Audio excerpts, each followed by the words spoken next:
മൂക്കെന്ന് പറയുന്ന സിനിമ നിങ്ങൾ കണ്ടോ? ഇല്ല. ഇല്ല. ഈ പടം കാണാതെ എങ്ങനെയാണ് ഈ സിനിമയുടെ റിവ്യൂ ചെയ്യുന്നത്? എന്തിനു പടം കാണണം? പോസ്റ്റർ കണ്ടാ പോരെ? പോസ്റ്റർ കണ്ടാൽ മതി, എനിക്ക് മനസ്സിലാവും ആ പടം നല്ലതാണോ മോശമാണോ. നിങ്ങൾ ഈ പോസ്റ്റർ കണ്ടിട്ട് എങ്ങനെ പറയാൻ പറ്റും? എനിക്ക് പറയാൻ പറ്റും, അതാണ് എൻ്റെ കഴിവ്.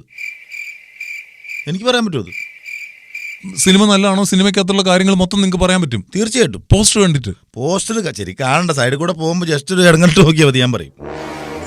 ഇത് എന്ത് ടൈപ്പ് കഴിവാണിത്? എനിക്ക് ഒന്നാമത് എനിക്ക് ഇത് കാണാൻ തന്നെ ഇഷ്ടമല്ല. ഏത് സിനിമ? സിനിമ തന്നെ തിയേറ്ററിൽ പോയിട്ട് സിനിമ കാണാന്ന് പറഞ്ഞാൽ തന്നെ എനിക്കിഷ്ടമല്ല. ഒരു മിനിറ്റ്, ഇത് അടുത്ത ദിവസം ഇറങ്ങാണ്ടിരിക്കുന്ന പടത്തിന്റെ പോസ്റ്ററാണ്. ഈ പോസ്റ്റർ കണ്ടിട്ട് നിങ്ങൾ മാറ്റിക്കത്. ഈ പോസ്റ്റർ കണ്ടു കഴിഞ്ഞാൽ മാറ്റ് അല്ല, ഈ പോസ്റ്റർ കണ്ടു കഴിഞ്ഞാൽ നിങ്ങൾക്ക് റിവ്യൂ പറയാൻ പറ്റും? ഇത് ഇറങ്ങുമെന്ന് തന്നെ എനിക്കറിയില്ല കേട്ടോ. ഫസ്റ്റ് ദിവസം തന്നെ ഓടുമെന്നറിയില്ല. പിന്നെ അത്രയും മോശം. ആരും പോരുത്, ദൈവത്തെ ഓർത്ത് ആരും പോരുത് കേട്ടോ.